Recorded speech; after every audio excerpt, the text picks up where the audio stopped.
बहुत important question है exam के पॉइंट ऑफ व्यू से। Although aniline is ortho in para directing in aromatic substitution reaction, but why on nitration it gives a substantial amount of metanitroaniline। यानी aniline usually ortho और para directing हुआ करता है, लेकिन जब हम इसका नाइट्रेशन कराते हैं तो एक ठीक मात्रा में हमें मेटानाइट्रो डेरिवेटिव भी मिला करता है। उसका कारण क्या है? Why aniline gives meta nitro derivative also, क्यों दिया करता है समझिएगा। क्योंकि आप जानते हैं नाइट्रेशन कॉन्सेंट्रेटेड HNO3 के प्रेजेंस में कॉन्सेंट्रेटेड H2SO4 की हेल्प से कराई जाती है। तो जब हम नाइट्रेशन यूजुअली जो भी ऑर्थो और पैरा डायरेक्टिव ग्रुप होंगे वो हमें प्रोडक्ट में ऑर्थो और पैरा डेरिवेटिव ही देंगे, लेकिन यहाँ पर हमने एनिलीन का जब नाइट्रेशन कराया सो हमें ऑर्थो नाइट्रो, हमें पैरा नाइट्रो और मेटा नाइट्रो एनिलीन, ये तीनों डेरिवेटिव हमें मिले, जिसमें सबसे ज्यादा अमाउंट हमें किसका मिला? पैरा नाइट्रो एनिलीन का। उसके बाद 47% हमें मेटा नाइट्रो एनिलीन मिला और बहुत कम मात्रा में हमें आपका ऑर्थो नाइट्रो एनिलीन मिला।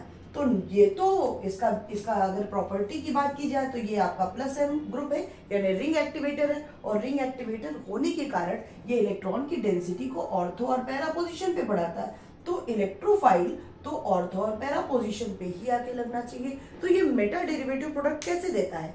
क्यों एनिलीन नाइट्रेशन के दौरान मेटा डेरिवेटिव प्रोडक्ट भी एक ठीक अमाउंट में देते हैं? इसका कारण ये है aniline behaving like a base and reaction catalyzed by the acid, and in this case an amino group of aniline get protonated। यानी ये अपना लोन पेयर ऑफ इलेक्ट्रॉन जब H प्लस को देगा, जब आपका lone pair of electron H plus को देगा NH2, जब NH2 H प्लस के साथ रिएक्ट करेगा, लोन पेयर ऑफ इलेक्ट्रॉन देगा, eight that time it get protonated and form NH3 positive. ये जो ग्रुप आपका बन के तैयार होगा क्योंकि नाइट्रोजन के ऊपर पॉजिटिव चार्ज आ गया है, सो इस कंडीशन में इस नाइट्रोजन की इलेक्ट्रोनेगेटिविटी बहुत बढ़ गई है और ये अब इलेक्ट्रॉन को ट्रांसफर ना करके रिंग से इलेक्ट्रॉन को बाहर निकालना शुरू कर देगा। यानी at that time this becomes और behaving like a very strong electron withdrawing group. तो electron donor group ortho para directing होते हैं, electron withdrawal group meta directing होते हैं। तो क्योंकि aniline during reaction aniline protonated हो जाएगा और NH2 किस में कन्वर्ट हो जाएगा?